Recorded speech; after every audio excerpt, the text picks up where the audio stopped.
modelo de produção de produtoras daqui, geralmente o editor ele tem que fazer tudo, né?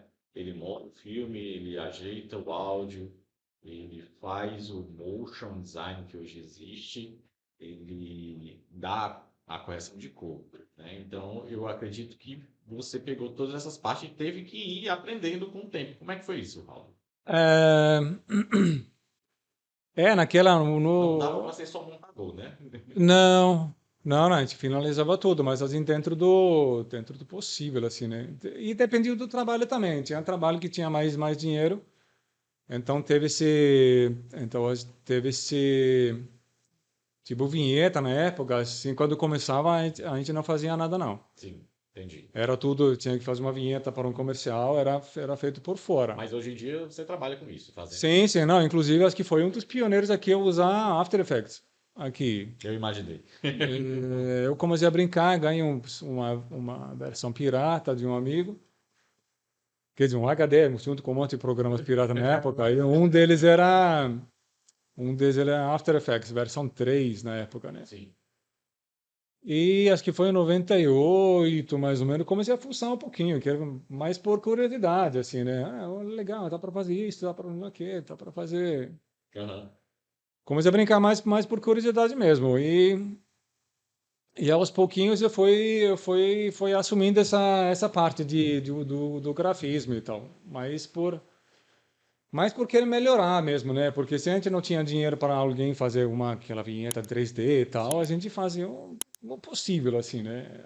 Com um frame, é, o Photoshop, fazia uma letra entra aqui, Sim. assim, que dava para fazer. Bem, só no position, talvez um scalezinho, assim, dentro do Avid mesmo. Aí, quando eu descobri o After Effects, eu vi que dava para fazer mais coisa mais sofisticada, assim. Aham. E um dos primeiros trabalhos que eu fiz no After, assim, valendo, foi aquela, que na época era super legal. Eu só fazia naqueles equipamentos de flame, o smoke e tal, né, que Sim. custava $1 milhão, assim, né? Não, só tinha em São Paulo aquilo. Aqueles letreiros fumaçados, assim, né? Só tinha comercial grande, assim. Aí descobri que dava para fazer isso no After. Fazendo texto, fazendo um blur e uau, aí Uau. tá para fazer, cara. No Avid não dava, não tinha blur em cima de texto. Entendi. E conseguia fazer no After e eu lembro que por cada letreiro assim, fiz para um comercial da RTC, que nem existe mais, era uma TV a cabo, né? Uhum. Aí fiz aquele letreiro, aquele esfumaçado assim, e cada letreiro aqui demorava uns 20 minutos para render. No After, depois no Avid ainda tinha que fazer um chama Math Key, também demorava pra caramba, assim, uns 3 segundinhos, era meia hora cada letreiro para render. Eu sei que deve ter começado pelo seu pai, Sim. mas aí de onde é que veio essa paixão por isso aqui, o cinema? Boa, vamos lá. Na realidade, assim, eu fui criado nesse universo. Meu pai fundou a Casa Amarela em 1971, eu nasci em 69. Então, assim, a minha infância toda foi dentro desse universo da Casa Amarela. E ele um grande sonhador, né? Porque na realidade eu acho que o meu pai, ele foi um cara que pensou muito fora da caixa na época. Tá. E isso me influenciou muito, né? Então, assim, acho que o primeiro professor que eu tive foi meu pai, né? Entendi. Tenho o maior orgulho disso. E depois disso eu fui crescendo, aí fui trabalhando com ele, até que chegou o momento de eu começar a andar com as minhas próprias pernas, né? E aí entrou aqui uma produtora, mas voltando um pouco, já vou dar um pulo, Tá, tudo bem. já dei um pulo grande. Aí ele foi um grande idealizador. Sim. Ele fundou a Casa Amarela em 1971.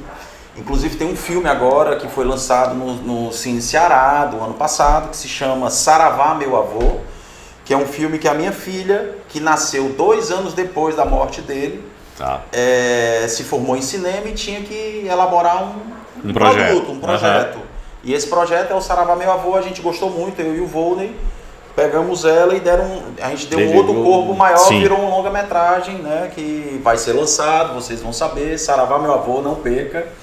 E conta a história disso, desse cara sonhador e o grande idealizador, como você falou no início, que assim, foram um dos primeiros caras no Ceará que trouxe o cinema, a ideia de produzir, né? Sim, sim. E a ideia de produzir diferente de hoje, que hoje você com celular você faz um filme, né? Com uma câmera você faz um bom filme.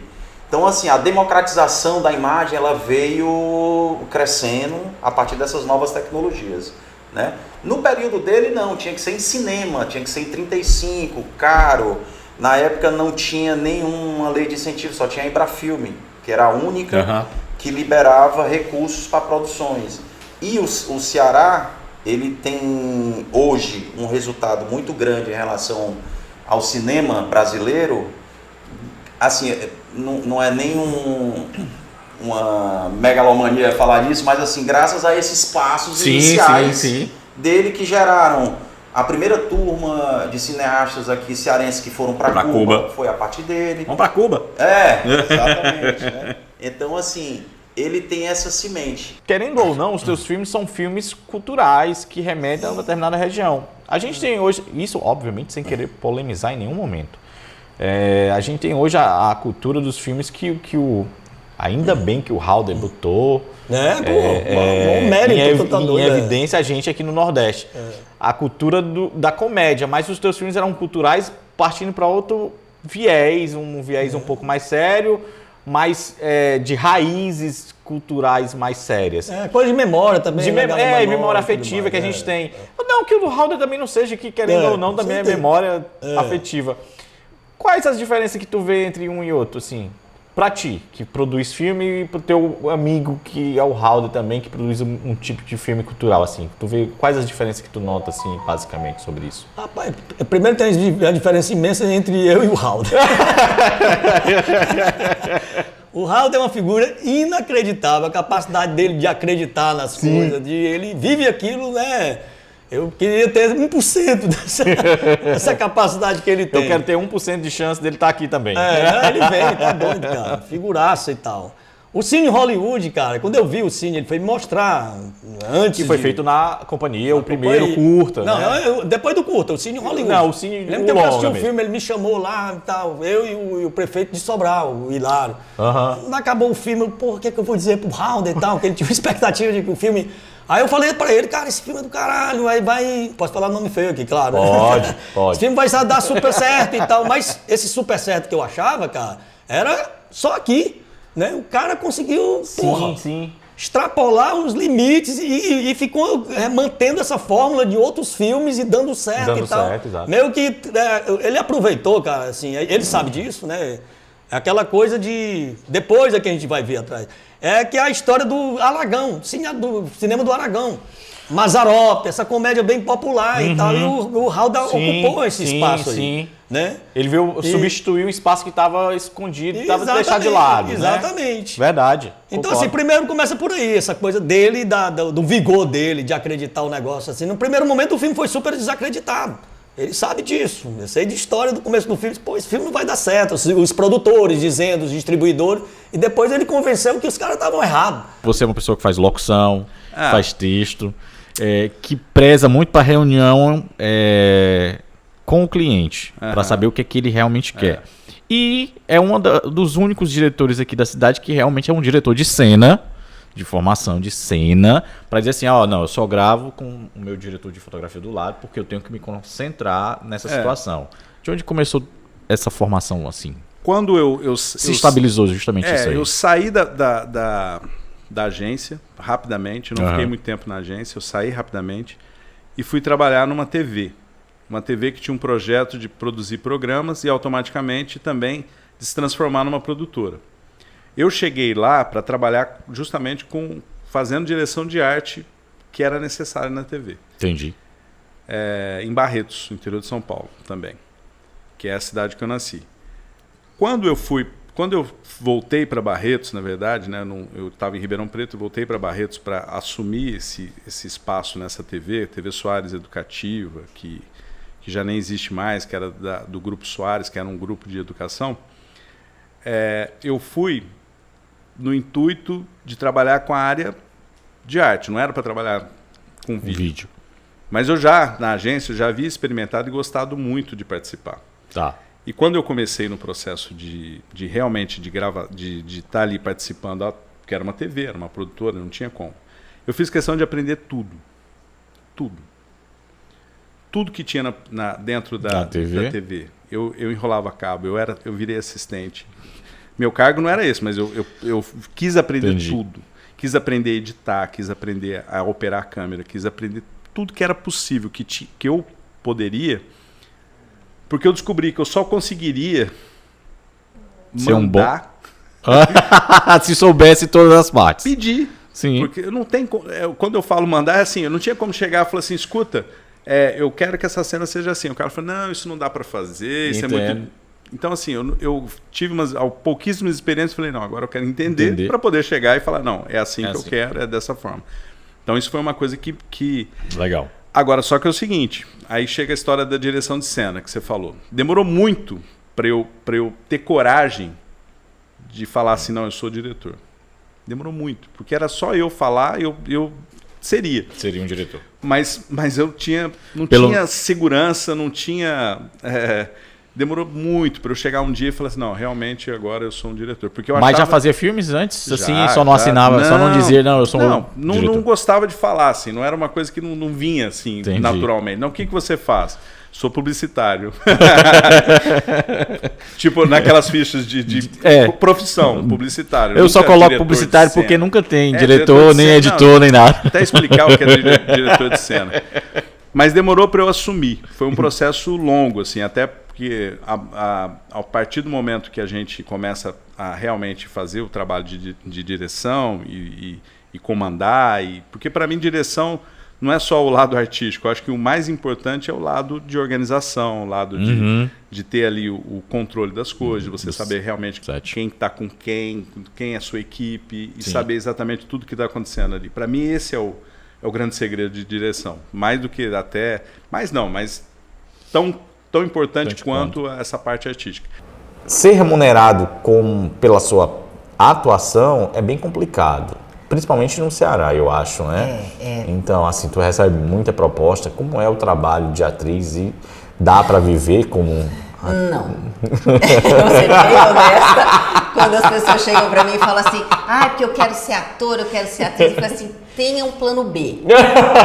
Tá certo, verdade. Meu plano B, além de ser atriz, eu também tenho uma empresa com o meu marido, então eu cuido da parte administrativa e ele é operacional. Tá. Né? Ele trabalha, eu cuido da parte de banco, contador, esse tipo de coisa. Mas eu vou abrir um parênteses, porque eu achava até agora que você era só atriz. Não. Tá, não. ok. Então mas são coisas que eu faço na minha casa, em qualquer horário. Tá. Eu sou formada em turismo, fiz faculdade de turismo e hotelaria, trabalhei na hotelaria antes, mas assim, o que eu sempre gostei mesmo foi de atuar. Entendi. Então, honestamente, não dá para viver de atuação. Sim. Eu tenho condições de fazer porque tenho o meu marido que me incentiva também e eu acordo 5h30 da manhã, 6 horas, vou dormir 11 horas da noite, então meu dia é extenso, eu consigo fazer muita coisa durante o dia. E na minha empresa eu posso de casa a qualquer horário, qualquer dia. Mas assim, a atuação, eu acabo fazendo esse tipo de trabalho, que nem o que você me convidou, pelo desafio. Tá. Eu me lembro na época, faz muito tempo, eu nem me lembro quando foi. 2005, por aí. Exato. Eu me lembro que eu falei, poxa, um curta de madrugada, 2 atores, e eu sabia que o Sidney era um super ator, e assim, tipo Dogville, né? Exato. Então era um desafio. Eu falei, ganhando ou não ganhando, eu tô fazendo. Já fiz também para a Unifor, para os alunos da Unifor, que já me pediram também um trabalho. E eu só não fiz mais porque assim não concluíram o trabalho e eu acho muito frustrante quando você faz alguma coisa se disponibiliza tempo, né? Não conclui. Eu ajudei inclusive eles teriam que ter 2 atrizes, eu fiz o papel eu falei, não, deixa, eu consigo fazer as 2, vamos mudar aqui. Eu ajudei bastante eles no processo, né, para simplificar. Entendi. No final não foi finalizado. Então eu falei, assim também não dá você para tem fazer, um trabalho, né? Foram uns 4 dias de gravação. Então, mas eu faço muita coisa assim, ao cachê baixíssimo. Eu participo de um grupo de teatro que a gente ganha muito pouco. Agora, o que você recebe a gente tem um infantil que a gente está há 8 anos apresentando esse infantil. Então, o que você recebe das crianças, dos pais, das pessoas, vai compensando. Tá. Mas que não dá para viver disso, não dá.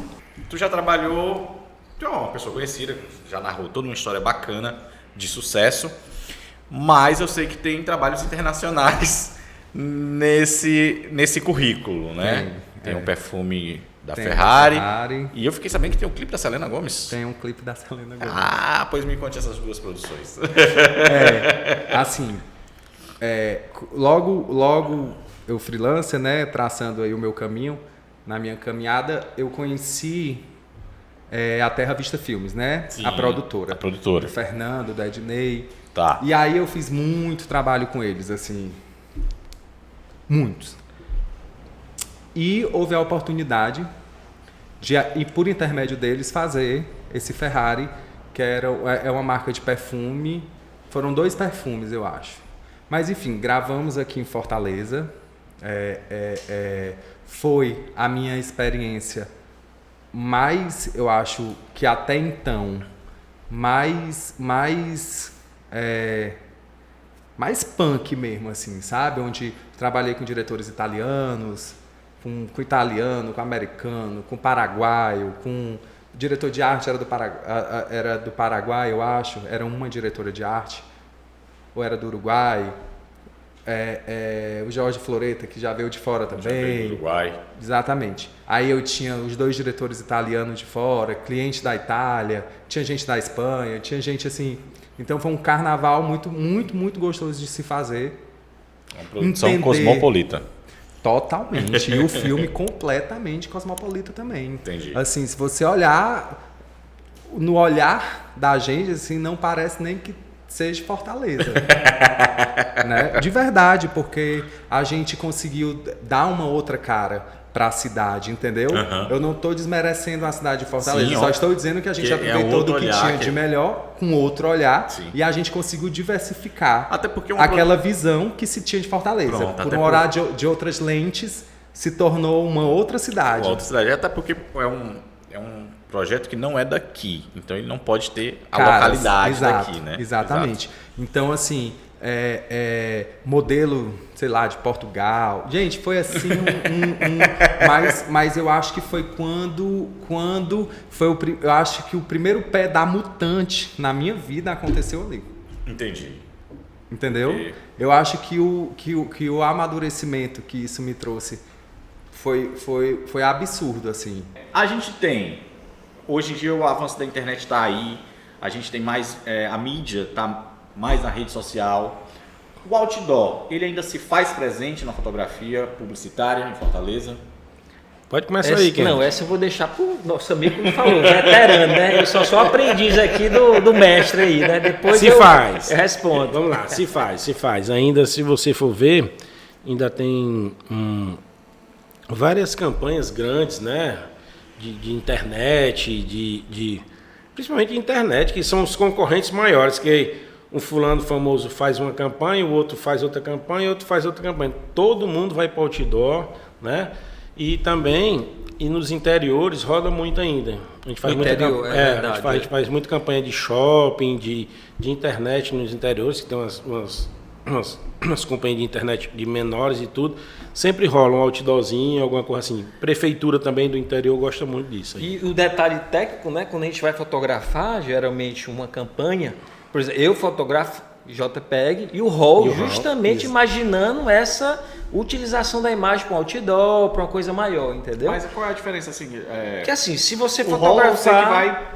É como se fosse um negativo que você revela, vai pro outdoor. Exatamente. Imagina se alguém te contrata para tu fazer uma campanha, aí se a pessoa fala só internet, só o Instagram, beleza. Aí tu vai, vou fazer JPEG, um megazinho aqui. 1 mega, 2 mega ali, de repente o cara, rapaz, vamos usar uma foto dessa para fazer o outdoor. E agora, como é que vai fazer? Toda a produção, todas as fotos novamente, entendeu? Então a gente está sempre fotografando as duas versões, né? O JPEG e o RAW, justamente imaginando isso. E às vezes é só para a internet, você manda uma foto com 30 megabytes, rapaz, essa foto tá muito grande, mas consigo abrir aqui de jeito nenhum, não dá bem como abrir no celular não. Aí você tem que reduzir a foto, mandar. E você já sabendo que vai ser utilizado para tamanhos grandes e tudo, aí você manda RAW e JPEG, que RAW normalmente vai 40, 50 megas, e JPEG vai com mega, 2 mega. Aí o que é que o diretor de criação, o diretor de arte faz? Ele seleciona em JPEG, eu quero SSS, depois ele vai lá no RAW e pega só as que ele quer mesmo, né? Porque senão ele for baixar todas, meu irmão, é muito pesado. Ajuda a selecionar, né? Ajuda o diretor de arte a selecionar a foto realmente que ele quer. A gente tem que sempre ter o locutor, ele tem um timbre de voz, né? Assim, já até o vídeo que o pessoal, tu devia fazer locução. Eu fui fazer uma vez, ficou uma porcaria. Ficou muito ruim, é um filme do humorista do Ciro Santos. Aí ele não podia ir gravar, ele pediu para eu ir gravar, eu disse, cara, não... Ele estava assistente dele, eu disse, não inventa, não dá certo, pede ele para vir. Não, cara, ele disse que tua voz é boa para gravar. Aí eu disse, vamos gravar. A gente foi gravar, ainda gravei numa beta, lá na casa de cinema. Quando eu botei o filme lá, o cara olhou e disse, cara, tem um problema no filme. Eu disse, ainda não é pode beta, dizer. Né? Aí ele, não, cara, eu disse, cara, eu sei qual é o problema do filme. O filme tá ok, mas ele tem um problema. Diga, ele, não, cara, tua voz não ficou boa. Eu disse, óbvio, eu não sou locutor. Eu posso ter uma voz um pouco mais grossa, eu posso até aumentar, mas eu não sou um locutor. E é isso que eu vou perguntar, o que faz um locutor? Não pode ser só a voz, mas o que faz um locutor? Mas eu posso fazer uma piada? Porque a gente vem pro Ceará, né? A gente vira humorista, né? A gente vira humorista, ele falando aí que o cara insistindo que ele gravasse, que a voz dele era boa e tal. Ele queria fazer um locutor em você. Essa era a piada. Mas horrível. aí não deu certo. Dona Vera da Casa de Cinema disse, você vai virar um locutor. Aí eu preferi ficar com a primeira opção que ela me deu, que era de editor. Cara, e faz muito bem. Valeu. Sobre isso, é assim, eu já vi nos cursos, né, muita gente que não tinha voz, não tinha jeito. E depois de um tempo, com muito esforço, a pessoa... Técnica, né? Você vai aprendendo com a técnica, né? Eu já me pediram várias vezes, por que você não faz um curso? Ensina essas técnicas e tal. Eu já pensei, mas eu tenho até um material já que eu preparei, mas tem uns pormenores, entendeu? E o tempo também que você tem que ter. Mas com a internet hoje, talvez eu tenha até pensado na possibilidade, sabe? Pelo menos uma introdução, né, no universo da locução. E você tem uma voz muito legal, acho que o seu timbre muito bacana. Mas eu não sei e hoje em dia, o que eles pedem muito, é que a voz se aproxime do comum, né? Da pessoa do natural, comum, do natural seria essa palavra. Porque... Locução orgânica, né? Quando fica mais... tanto que, não, tá muito locutor. Você ouviu essa frase? Tá muito locutor. Nossa! Tá muito locutor. Ou seja, às vezes até nem querem que seja a locução de um locutor mesmo. Querem. Isso cara, faz me deixar maluco, cara. Eu não entendia. Pô, mas como é que você contrata um locutor e não quer uma voz de locutor? Não quer um locutor. O cara te chamava para fazer um comercial sorrindo o tempo todo, sem ficar ridículo. Sabe? Então tem uma linha ali que você... Tem também um cantado, né? Tem um cantado. 99, não 90. Perca! Não perca! Você continua lá... Dá aquele eco, né? Que era ali. Ok. Então, mas, fale. Não, é só... A voz natural hoje é você não ser o locutor. Sim. Né? Você tem o timbre, mas o não ser o locutor não dicção. Seria a questão do radialista? É isso? Não, né? Não. Porque o radialista, ele tem aquela... Como é que a gente pode colocar? Um vício. É um vício. Também um vício, né? De como ele emite a voz ali. O cara quer ter vozeirão, ele trabalha muito isso, entendeu? Ele se mira no pessoal do rádio, que ele ouve antes. Eu te falei que eu comecei muito cedo, né? Com 15 anos já estava fazendo 3 anos de idade ele já estava fralda. Não, nem tanto. Mas assim, eu comecei adolescente. E os caras que eu ouvia no rádio nessa época, dos anos lá para trás, a maioria tinham uma voz aveludada, uma voz timbre. Eu dizia assim, cara, esse cara é meu ídolo, esse cara para mim, eu queria ter a voz dele, mas ainda a minha voz está até se formando um pouco ainda, não está nem no setup final dela. E eu dizia, cara, eu nunca vou ser esse cara, mas eu vou tentar me aproximar ao máximo. Hoje você não precisa mais disso, você não precisa ter, principalmente no rádio, né? Você vê voz natural. Tem gente que eu acho que tem uma voz que eu acho feia mesmo, mas é agradável a maneira que o cara... Mas, assim, o lance é você aprender como utilizar a voz. Eu acho que teatro hoje é melhor do que você começar com rádio, porque, como até o Conalito colocou aí, são vários vícios que você vai ter. que vão dificultar, sabe, você entrar na... Ou você acertar o que o cliente está querendo, né? Quais são as principais dificuldades que tem para se fazer um ao vivo, que é a especialidade de vocês, assim? Cara, a gente aprendeu na peia, né? Na sola. Então, assim, a gente já tinha feito algumas coisas ao vivo por Mastruz, antes da pandemia, né? Pré-pandemia. E o Marcelo, como é muito assim na frente com o projeto, com o acústico, ele pegou, a gente não tinha nada. Vamos comprar um suíte, uma mesa de áudio e tal. Aí compramos, fizemos deu 90 pessoas, sabe? Naquela época, e não dava nada, e a gente achou maravilhoso já, 90 pessoas, né? Foi uma live com o Batista Lima, da Mão com Mel, né? Sim. Lá dentro do estúdio mesmo, foi legal, aí pronto, a gente não fez mais nada, o Mastruz precisou fazer uma transmissão, a gente fez. Aí pronto, quando deu a pandemia, a gente só tinha isso aí de conteúdo feito. Quer que você já fizesse transmissão? Nem tinha, cara, já tinha saído do ar. Sabe, nossa experiência era zero. Era um Zoom bebê, assim. Aí começou, né, esse negócio. A gente tava fazendo muita coisa do Wesley nessa época. E quando eles começaram a fazer aquelas coisas em casa, de celular, cara, o cara todo suado, uma televisão feia atrás, gente passando aquele... Aí o Wesley, vamos fazer, cara, vamos fazer. Ele disse, não, Kelson, eu entendi, né, porque eles são muito massacrados pela imprensa e tal. Sim. Ele disse, se você vier aqui em casa, a galera vai me detonar. Né, com total razão. Né, porque naquela época tava bem... isolamento, essas coisas. Aí não foi feito, aí fiz uma transmissão na Solange em casa. Foi só eu, o Marcelo, um assistente, assim, né? Tava bem na época daquele acocho mesmo. Aí quando o Gustavo Lima chutou o balde, aí ele... eu quero também. Eu quero uma dessa. Eu digo, pois pronto, vamos fazer. Foi, bate aqui na minha mão. Foi. Aí foi a primeira vez que eu trabalhei com um orçamento assim... No limit. Um limit. Pode fazer, eu quero show de bola. Aí foi aquela live lá das 10 horas, né? Das primeiras 10 horas. Sim. Mas, cara, a gente era totalmente inexperiente. Assim, qual foi a precaução que eu tive?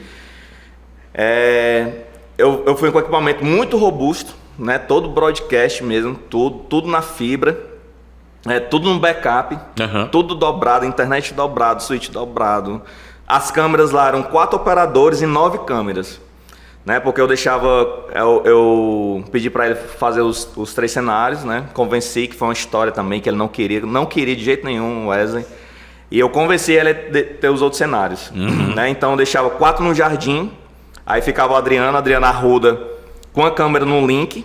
Aí o Adriano fazia a saída dele de um cenário para o outro. E os outros 3 meninos iam para as câmeras que já estavam posicionadas nos outros cenários. Saiu todo mundo correndo pro outro cenário. Saiu a galera correndo e as câmeras já estavam lá. Legal.